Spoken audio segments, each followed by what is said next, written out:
Wajahat sakratul maut bil haq di situ.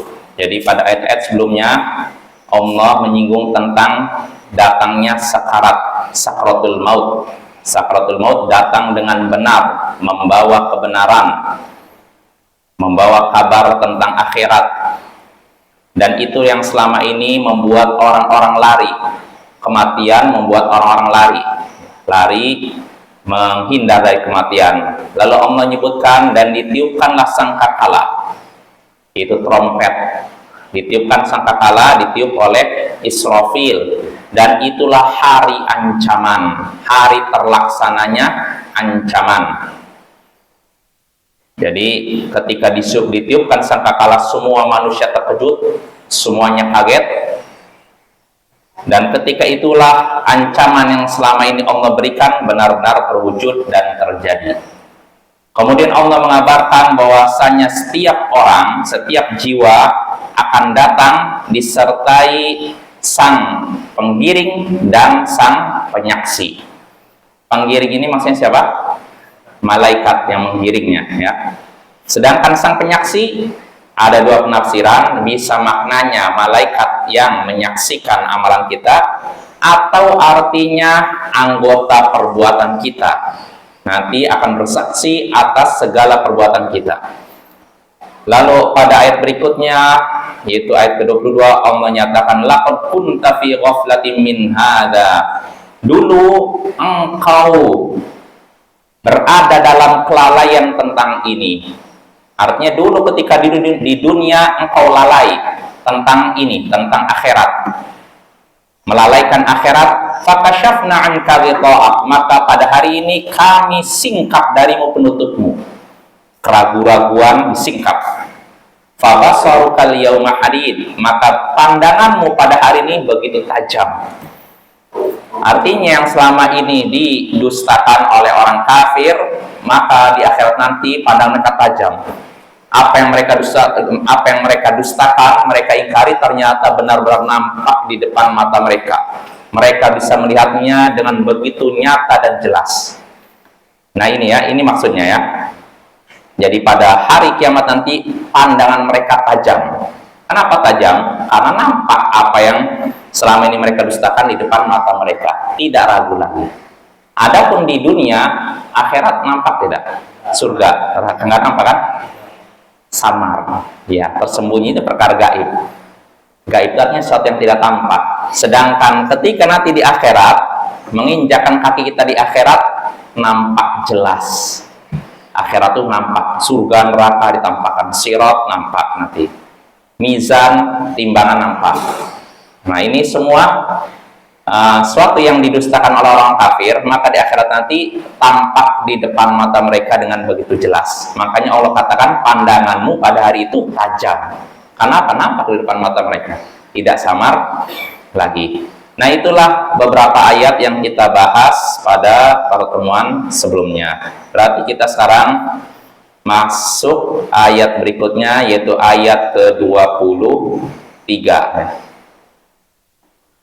A'udzu billahi minasyaitonir rajim. Wa qala qarinuhu hadza ma ladayya 'atid. Alqiya fi jahannama kulla kaffarin 'anid. Manna'il lil khairi mu'tadim murib. Alladzi ja'ala ma'allahi ilahan akhar. Fa'alqiyahu fil 'adzabi syadid. Wa qala qarinuhu hadza ma ladayya 'atid. Dan qarinnya, pendampingnya berkata, ini apa yang ada padaku sudah ada, sudah hadir, sudah tersedia. Alqiya fi jahannam, lemparkanlah oleh kalian berdua ke jahannam kulla kafarin anid, setiap orang yang kafir lagi keras kepala, manna'il lil khair, enggan melakukan kebaikan, mu'tadim murib, bersikap lampaui batas dan ragu, alladzi ja'ala ma'allahi ilahan akhar, yaitu yang membuat sembahan lain selain Allah, fa'alqiyahu fil 'adzabis syadid, maka lemparkanlah oleh kalian berdua ia ke dalam siksa yang berat. Kita ulangi lagi. Pendampingnya berkata, ini telah hadir apa yang ada padaku. Lemparkan oleh kalian berdua ke dalam jahanam setiap orang kafir yang keras kepala, enggan melakukan kebaikan, melampaui batas lagi ragu, yang membuat sembahan lain selain Allah, maka lemparkanlah oleh kalian berdua ia ke dalam siksa yang berat. Nah ini ya, dari ayat 23 sampai ayat 26 ya kita bahas. Allah katakan sini, wa qala qarinuhu hadza ma ladayya atid. Qarinnya berkata, ini apa yang ada pada diriku sudah tersedia. Atid hadir, sudah tersedia. Qarinnya, pendampingnya berkata, nyahnya kembali kepada siapa?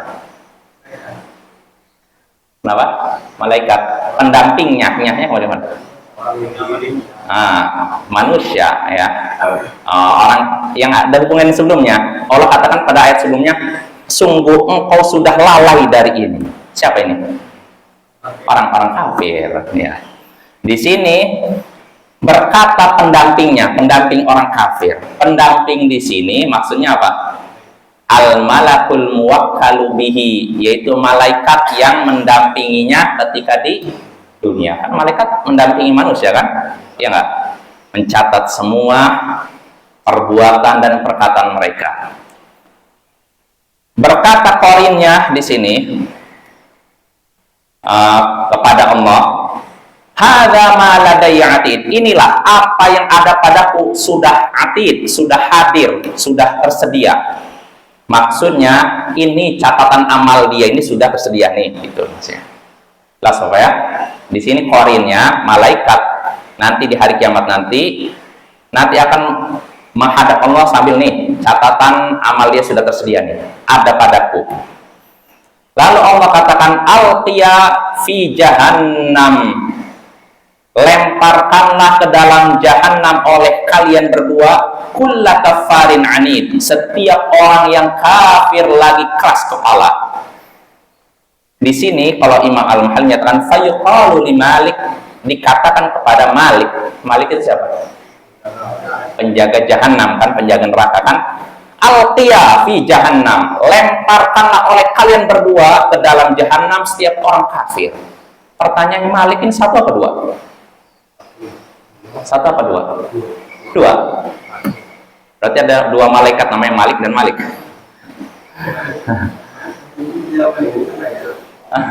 Karena di sini Bapak kita perhatikan sini perintah Allah, kalau misalkan untuk satu orang alti fi jahannam, lemparkanlah olehmu satu orang nih ke dalam jahanam setiap orang kafir. Tapi dalam ayat alqiya tadi perintah untuk. Nah, yang jadi masalah di sini Imam Al-Mahali nyatakan Malik satu orang, satu malaikat, bukan satu orang, satu malaikat, bukan dua malaikat kan? Dikatakan kepada Malik, lemparkanlah oleh kalian berdua ke dalam jahanam setiap orang kafir. Kalau Imam Al-Mahali menafsirkan sini, ay alqi au alqiyan, maksudnya apa? Lemparkanlah. Jadi kalau Imam Al-Mahali menafsirkan di sini lafalnya memang alqiyan untuk dua orang, tapi maksudnya untuk dua orang, untuk dua malaikat. Tapi maksudnya satu malaikat, tapi perintahnya diulang. Lemparkanlah Malik. Lemparkanlah wahai Malik. Istilahnya gitu. Jadi karena perintahnya berulang dua kali, seakan-akan ditujukan kepada dua malaikat. Jelas ya? Insyaallah ya. Ini penafsiran pertama, tapi penafsiran ulama lain ada yang menyatakan maksud lemparkanlah oleh kalian berdua ya dua malaikat yang sudah disebutkan sebelumnya, yang satu yang menggiring, yang satu yang menyaksikan. Nah, jadi ada dua penafsiran Bapak ya. Ya, ada kemungkinan ini ya. Kalau Imam Al-Mahali mengambil pendapat yang menyatakan maksud lemparkanlah oleh kalian berdua. Ini maksudnya untuk satu malaikat. Allah menggunakan lafal musanna untuk dua orang, maksudnya perintah ini diulang, jadi seakan-akan ditujukan kepada dua malaikat. Makanya tadi kalau lihat tafsir dari Imam Al-Mahalli, alqi, lemparkanlah ke dalam jahanam setiap orang kafir, gitu Pak ya. Jelas insya Allah ya. Nah itu, atau maksudnya penekanan, sekali lagi. Maksudnya alqiyan. Jadi dibacanya di sini penekanan, lemparkanlah, benar-benar lemparkanlah wahai Malik ke dalam jahanam setiap orang kafir. Ya kesimpulannya,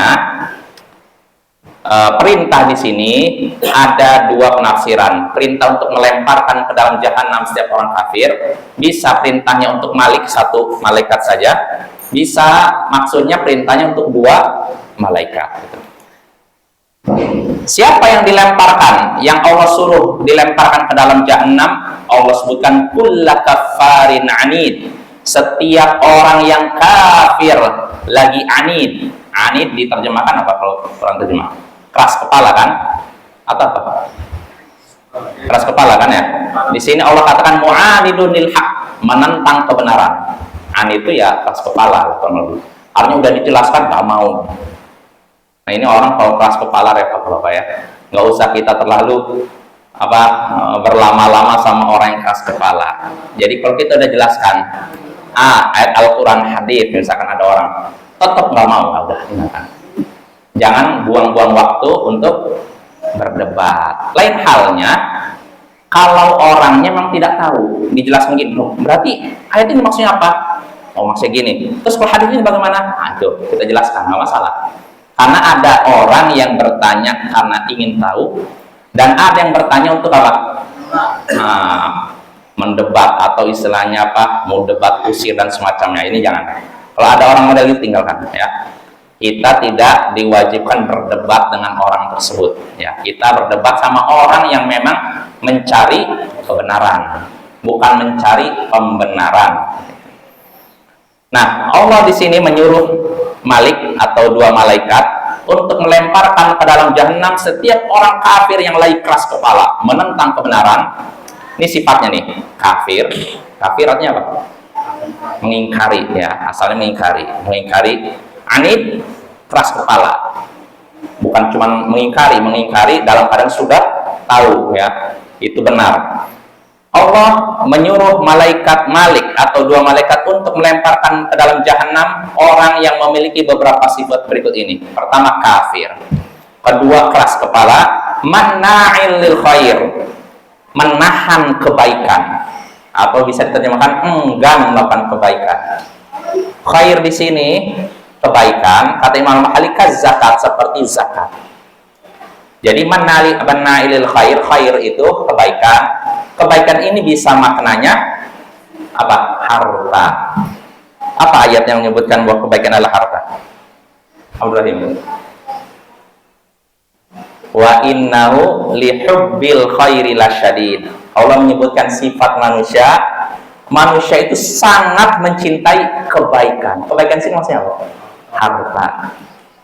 Berarti menahan kebaikan di sini bisa artinya menahan harta yang wajib dikeluarkan ya. Ini ancaman bagi orang yang tidak mau bayar zakat, dan alangkah banyaknya saudara-saudara kita kaum muslimin yang tidak mau bayar zakat padahal wajib bayar zakat. Apa sebabnya? Pertama, tidak tahu. Kedua, tidak mau tahu. Nah ini yang bahayanya. Malah remeh mau zakat, Mbak. Padahal zakat itu sudah Allah tentukan ukurannya, jenisnya, tinggal kita keluarkan. Dan apa yang kita keluarkan, dikeluarkan zakat kita, itu tidak akan mengurangi harta kita. Justru Allah akan melipat gandakan harta kita. Karena dengan zakat itu Bapak, itu menyucikan harta kita. Harta kita disucikan. Artinya kita punya, misalkan punya harta. Kan nggak semuanya bersih kan, ada yang kotor. Nah dengan zakat itu disucikan harta kita yang kotor ya, sebagaimana badan kita juga kotorannya harus dibersihkan kan. Nah begitu pula harta kita. Di sini Allah menyebutkan sifat orang yang akan dicampakkan oleh Malik atau dua malaikat, yaitu orang yang mena'il lil khair, enggan melakukan kebaikan atau menahan harta, tidak dikeluarkan zakatnya, seperti di sini Imam Al-Mahali menyebutkan seperti orang yang tidak mau bayar zakat. Mu'tadin murib, melampaui batas lagi ragu. Mu'tadin melampaui batas maksudnya zalim, berbuat aniaya. Zalim artinya meletakkan sesuatu bukan pada tempatnya. Ya, kalau ada orang yang seharusnya ditempatkan di sini malah ditempatkan sini, ini zalim namanya, ya. Artinya apa? Melanggar hak-haknya, tidak menaikkan haknya, itu diantaranya zalim. Ini sifat ke berapa tuh? Kafir, keras kepala, enggan melakukan kebaikan, melampaui batas, lalu murid, ragu. Ragu apa? Dalam hal apa? Ragu dalam hal apa? Siapa? Isan? Dalam masalah perdagangan, masalah agama, ya. Syakun fidini, orang yang ragu tentang agamanya, tidak yakin benar gak ya Islam itu? Islam ini agama paling benar atau tidak ya? Atau ada juga agama lain yang benar? Islam benar, agama lain benar, semua agama benar. Nah, ini bahaya Bapak, ya.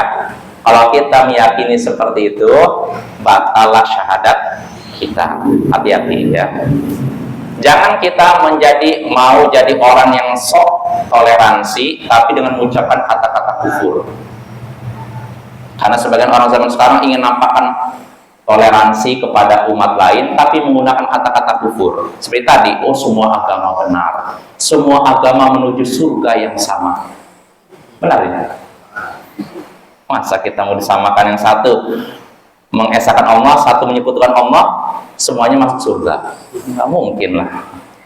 Nah, ini sebagian orang begitu, demi apa dianggap sebagai orang toleransi, orang yang menghormati agama lain, akhirnya menggunakan kata-kata kufur seperti tadi. Itu tidak diperbolehkan, ya. Kita harus tegas dalam masalah agama, jangan basa-basi, ya. Kita katakan Islam agama yang paling benar, titik. Udah, gitu aja. Kita lanjut. Ini sifat yang beberapa tadi, kafir, keras kepala, enggan melakukan kebaikan, melampaui batas, lagi ragu. Lalu terakhir, alladzi ja'ala ma'allahi ilahan akhar, yang membuat sembahan lain selain Allah. Artinya apa? Syirik. Nah, di sini yang membuat sembahan lain selain Allah, maksudnya berbuat syirik. Ini beberapa sifat yang orang yang akan dicampakkan ke dalam jahanam oleh Malik atau dua malaikat, ya. Allah ini tadi sebenarnya perintahnya sudah jelas. Lemparkanlah wahai Malik atau lemparkanlah wahai dua malaikat ke dalam jahanam setiap orang yang kafir, keras kepala, enggan melakukan kebaikan, melampaui batas, ragu, berbuat syirik. Ini udah jelas kan? Maknanya dilemparkan dalam jahanam, ancaman keras. Tapi Allah ulangi lagi untuk memperkuat. Fa'alqiyahu fil 'adzabis syadid. Lemparkanlah oleh kalian berdua ia ke dalam siksa yang pedih. Diulangi untuk supaya apa? Makin takut akan siksa tersebut. Fa'alqiyahu fil 'adzabis syadid. Lemparkanlah ia oleh kalian berdua ke dalam siksa yang berat. Siksa apa? Siksa jahanam juga, ya. Dan makna lemparkanlah oleh kalian berdua ini maknanya tadi sama. Bisa maknanya dua malaikat atau bisa maknanya apa? Untuk siapa? Malik. Lemparkanlah wahai Malik. Lemparkanlah wahai Malik dia ke dalam siksa yang pedih. Nah, itu Bapak, ya. Nah, itulah beberapa ayat dari ayat ke-23 sampai ayat ke-26. Nah, dari ayat-ayat ini kita bisa mengambil beberapa faedah, diantaranya adanya catatan amal yang akan ditampakkan di akhirat nanti. Nah, di sini Allah sebutkan malaikat yang mendampingi manusia, termasuk orang kafir, akan menampakkan apa? Catatan amal orang kafir tersebut. Hadza ma ladayya atid. Ini yang ada pada diriku sudah hadir, sudah ada. Nah, ini menunjukkan setiap catatan amal kita akan ditampakkan oleh Allah di akhirat nanti. Lalu faedah berikutnya yang bisa kita petik dari ayat tadi, di antaranya penetapan adanya malaikat yang akan melemparkan orang tertentu ke neraka. Penetapan adanya malaikat yang akan melemparkan orang tertentu ke dalam neraka. Bisa malaikat di sini, malaikat Malik saja, atau dua malaikat, malaikat penggiring dan malaikat penyaksi. Nah, ini ya, ada malaikat yang seperti itu. Lalu faedah berikutnya yang bisa kita petik di antara dari ayat tadi, di antara penyebab seorang masuk neraka, di antaranya pertama kafir. Setiap orang kafir pasti di neraka. Tidak ada orang kafir yang ada di surga. Nah, ini juga akidah. Jangan kita karena sok toleransi mungkin akhirnya kita mengatakan enggak semua orang kafir masuk neraka. Kalau orang kafir yang katanya suka berderma, selalu memberikan donasi kepada kemanusiaan, mana mungkin orang seperti ini disiksa di neraka? Dia kan punya kebaikan. Dia pakai perasaan supaya apa? Cari muka di hadapan orang kafir. Nggak boleh, Bapak ya. Kalau kita nggak ditanya, nggak usah jawab.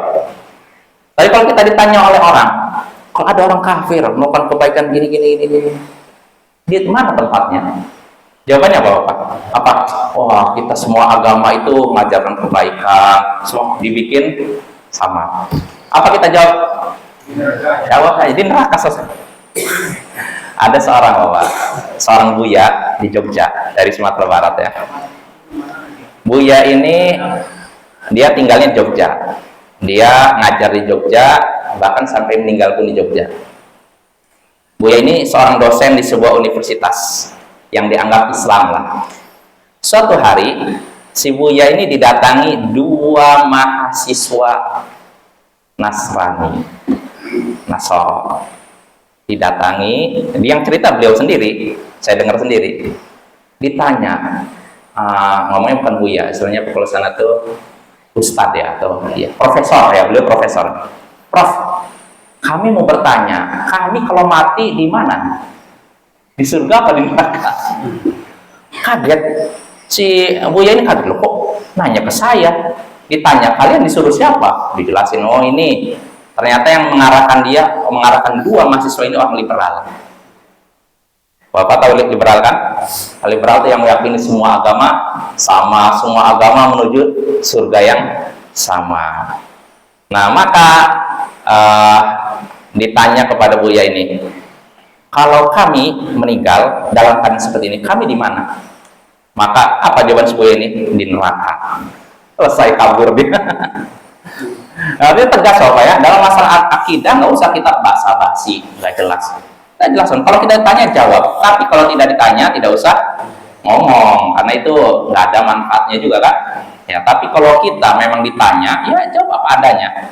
Jangan kita bikin muter-muter supaya umat supaya diridhoi oleh semua pihak. Ya, jangan ya. Tegas apa adanya. Kalau memang A, B, jangan dibikin samar-samar. Nah, itu ya. Jadi kita kembali lagi, di antara sebab yang mengantarkan pada neraka di antaranya kekafiran, lalu menentang kebenaran, anid, keras kepala. Nah, ini sikap yang tidak terpuji. Sudah disampaikan kebenaran masih ngelawan. Nah, ini nggak boleh ya. Orang seperti ini termasuk orang yang terancam masuk neraka. Lalu berikutnya, di antara sebab masuk neraka, mana'il lil khair, enggan melakukan kebaikan, enggan mengeluarkan zakat.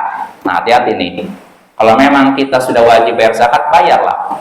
Jangan ditunda, apalagi tidak mau bayar ya.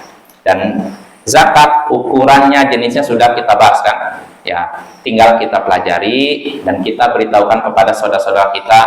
Siapa tahu ada yang belum tahu bahwa dia sudah wajib bayar zakat.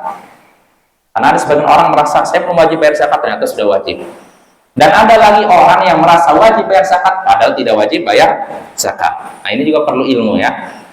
Lalu faedah berikutnya yang bisa kita petik dari ayat tadi, di antara penyebab masuk ke neraka yakni zalim, berbuat aniaya, melanggar hak orang lain. Nah, hati-hati. Nabi sallallahu alaihi wasallam dalam Sahih Muslim dari sahabat Jabir, Nabi sallallahu alaihi wasallam bersabda, "Ittaqul fa inna zulma zulumatun yaumal qiyamah." Hati-hatilah dari kezaliman, karena kezaliman adalah kegelapan di hari kiamat. Ya, siapa yang pernah berbuat zalim kepada siapapun, kepada orang tertentu, hendaknya kita minta maaf, minta dihalalkan, ya, minta dihalalkan. Jangan sampai kita gengsi untuk minta maaf, ya. Jadi kalau kita punya salah, kenapa mau minta maaf?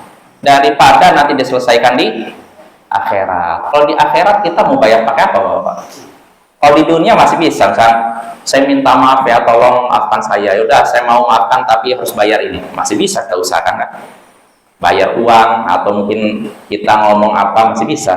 Tapi kalau di akhirat nggak ada. Kita nggak punya harta, nggak bawa apapun ya. Lalu faedah berikutnya, di antara penyebab yang menyebabkan seorang masuk ke neraka yaitu ragu. Ragu apa? Agama kita. Di antara pembatal keislaman, Bapak, yaitu ragu. Ketika seorang sudah ragu akan ajaran Islam, walaupun cuma satu masalah, ini membatalkan keislamannya. Allah berfirman dalam surat Al-Hujurat, "Innamal mu'minuna alladzina amanu billahi wa rasulihi tsumma lam yartabu." Sesungguhnya orang-orang yang beriman hanyalah mereka yang beriman kepada Allah dan Rasulnya lalu tidak ragu. Kalau sudah ragu, sudah tidak dianggap beriman. Ini ragunya satu, apalagi kalau 2, 3, 4 ya.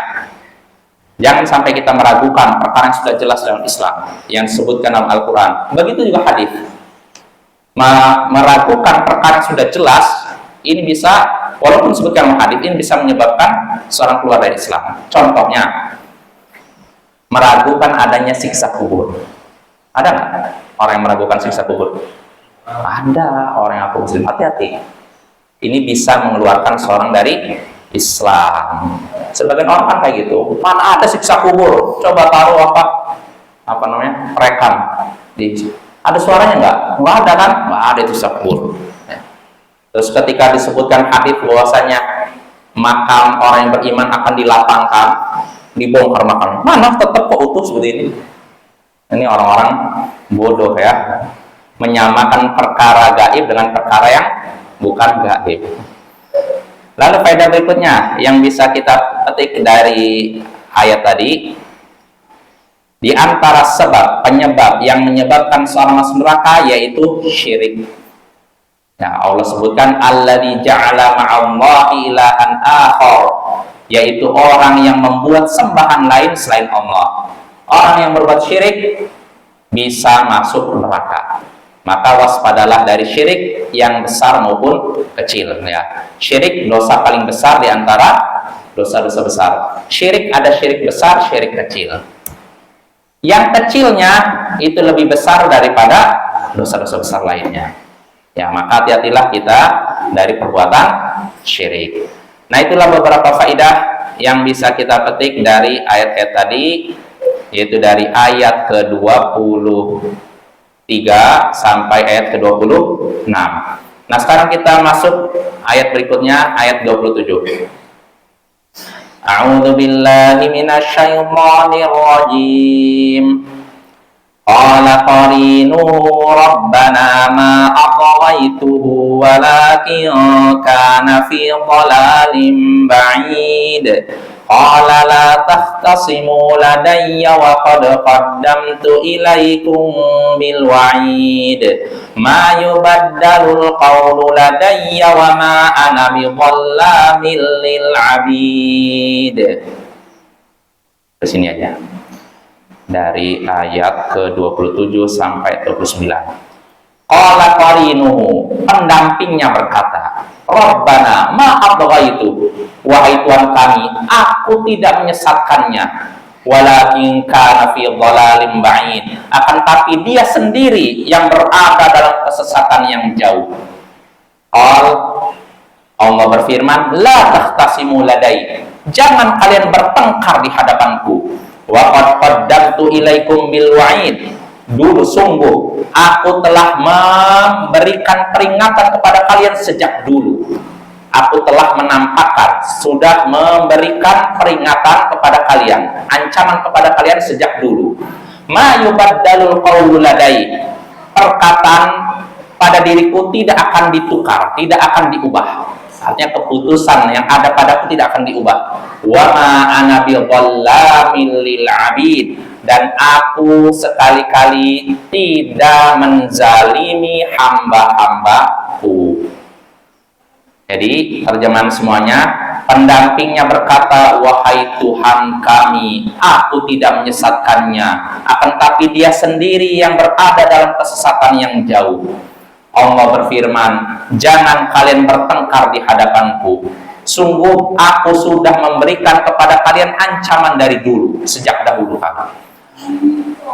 Keputusan padaku tidak akan diubah, dan aku sekali-kali tidak menzalimi hamba-hambaku. Nah, ini terjemahannya, kita bahas satu persatu. Di sini Allah berfirman, qala qarinu, pendampingnya berkata, Rabbana ma atghaitu, wahai Tuhan kami, aku tidak menyesatkannya. Pendampingnya kembali kemana? Mana siapa? Abdurrahim. Orang kafir lagi, ini masih ada hubungan orang kafir ya. Pendamping orang kafir ini berkata, wahai Tuhan kami, aku tidak menyesatkannya. Pendamping sini siapa? Hah? Setan. Kalau pendamping sebelumnya apa? Malaikat ya. Jadi jangan disamakan Bapak ya. Pada ayat sebelumnya kan waqala qarinu, dan pendampingnya berkata, ini telah tersedia apa yang ada pada diriku, artinya catatan amal sudah tersedia. Nah, sekarang pendampingnya juga berkata, wahai Tuhan kami, aku tidak menyesatkannya. Nah, pendamping sebelumnya maksudnya malaikat, tapi pendamping setelahnya adalah setan. Karena kita kan setiap hari didampingi oleh setan, ya nggak? Ada korin Bapak ya. Nabi juga ada korinnya, tapi korinnya masuk Islam. Tapi korin kita masih Islam. Ya jangankan kita, Umar bin Khattab aja tidak bisa membuat korinnya masuk Islam Bapak ya. Apalagi kita, sekelas kita. Nah, di sini korinnya berkata, di bawahnya. Qala qarinu, korinnya yaitu pendampingnya setan berkata, Rabbana ma atghaitu, Tuhan kami, aku tidak menyesatkannya, walakin kana fi dhalalin ba'id, akan tapi dialah yang berada dalam kesesatan yang jauh. Artinya di sini setan apa? Cuci tangan, berlepas diri. Inilah kurang ajarnya setan ya. Udah menyesatkan, setelah itu berlepas diri. Di sini setan berkata, maaf itu, aku tidak menyesatkannya, aku tidak menyimpangkannya. Walakin kana fi dhalalin ba'id, tapi dia sendiri yang berada dalam kesesatan yang jauh. Maksudnya apa? Di sini dijelaskan oleh Imam Al-Mahalli, fada'utuhu fastajaba li wa qala wa atghani bi du'aihi lahu. Artinya apa? Aku mengajak dia, ini kata setan, aku mengajak dia untuk kufur, untuk sesat, untuk melakukan syirik, dia malah menjawab ajakanku, memenuhi ajakanku. Tapi anehnya dia berkata, setan itulah yang sudah menyesatkanku. Dengan apa? Ajakanku kepadanya. Artinya kata setan, justru salah dia, bukan salah saya. Jelas apa? Jadi setan ingin mengatakan, saya cuma ngajak, dianya yang mau diajak. Berarti yang salah siapa? Dia, bukan saya, gitu loh. Aku sudah mengajak dia, ternyata dia mau memenuhi ajakanku. Dan herannya dia berkata, setan inilah yang menyesatkanku. Nah ini, dengan cara apa? Mengajakku untuk melakukan ini dan itu. Nah di sini setan melepas tangan, cuci tangan, berlepas diri dari orang yang dia sesatkan, ya. Lalu ini debat, setan mengajukan protes ketika dia dianggap bersalah, gara-gara dia salah dia sendiri. Nah ini artinya kan ada perdebatan, kan? Ya tidak. Jadi ada perdebatan. Jadi orang yang disesatkan menyatakan ini gara-gara setan saya jadi masuk neraka. Kata setan, salah saya, kamu sendiri yang mau memenuhi ajakan saya. Terjadi perdebatan di akhirat nanti antara setan dengan orang yang disesatkan. Namun perdebatan ini kira-kira berguna tidak? Nah, berguna. Makanya Allah di situ di kelanjutan ayat Allah katakan la tahtasimu ladai. Allah berfirman, jangan kalian bertengkar di hadapanku. Jangan bertengkar, berdebat di hadapanku. Maksudnya apa? Ai ma yanfa'ul khisamuna. Tidak ada gunanya perdebatan di sini. Ya enggak? Betul tidak? Udah rugi orang satunya tahu gara-gara dia saya tersesat. Orang yang menyesatkan, setan yang bukan salah saya, salah kamu sendiri. Kenapa mau menuruti ajakanku? Nggak ada manfaatnya debat di akhirat nanti. Wa qad qaddamtu ilaikum bil wa'id. Kenapa? Allah katakan dulu ketika di dunia aku sudah memberikan kepada kalian ancaman-ancaman. Ancaman apa? Ancaman apa? Bil adzabi fil akhirah liman lam yu'minu bihi wa la budda minhu. Dulu ketika di dunia aku sudah memberikan kepada kalian ancaman akhirat, ancaman siksa di akhirat bagi yang tidak beriman, dan itu mesti terjadi. Ya, artinya Allah sudah menutup pintu debat, udah nggak ada lagi gunanya karena dulu Allah sudah memberikan ancaman, malah kalian tidak beriman, udah nggak ada debat lagi. Semuanya masuk ke dalam neraka. Yang menyesatkan, yang disesatkan, semuanya masuk ke neraka. Nah itu apa ya? Itu setan. Hati-hati, jangan ikuti bujukan setan. Dan setan ini juga bisa setan dari kalangan jin maupun setan dari kalangan manusia. Ya, nanti setan dari kalangan manusia pun sama, berlepas diri. Orang yang telah dia sesatkan, ribuan orang dia sesatkan, nanti kan nuntut kan, gara-gara dia, salah kalian sendiri, saya ngajak kalian malah mau. Nah ini, maka di sini Bapak terdapat faidah atau isyarat tentang tercelanya taklid, fanatik, buta. Pokoknya saya ikut orang ini, mau benar salah pasti benar. Nah ini nggak boleh. Nanti kalau dia menyesatkanmu, jangan salahkan siapa-siapa kecuali dirimu. Nah kita punya akal digunakan untuk apa? Berpikir. Jangan jadi maaf seperti sapi yang kalau digiring ke kanan, digiring ke kiri. Nah kita punya akal, gunakan untuk berpikir. Yang jelas kalau seorang benar-benar mencurahkan pikirannya untuk mencari kebenaran, akan Allah tunjukkan.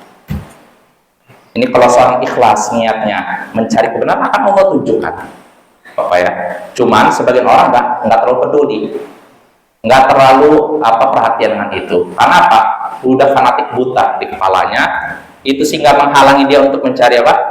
Kebenaran. Ya, hati-hati Bapak ya. Nggak ada alasan di akhirat. Oh ya Allah, saya bisa gara-gara dia nih pemimpin ini, dai ini, nggak ada alasan. Karena Allah sudah memberikan kita pikiran, kenapa tidak berpikir? Jelas Bapak ya? Ya mungkin sampai sini dulu. Insya Allah pada pertemuan berikutnya kita lanjutkan ayat tadi, yaitu ayat yang ke-28. Subhanakallahumma bihamdik, asyhadu an la ilaha illa anta, astaghfiruka wa atubu ilaik. Assalamualaikum warahmatullahi wabarakatuh.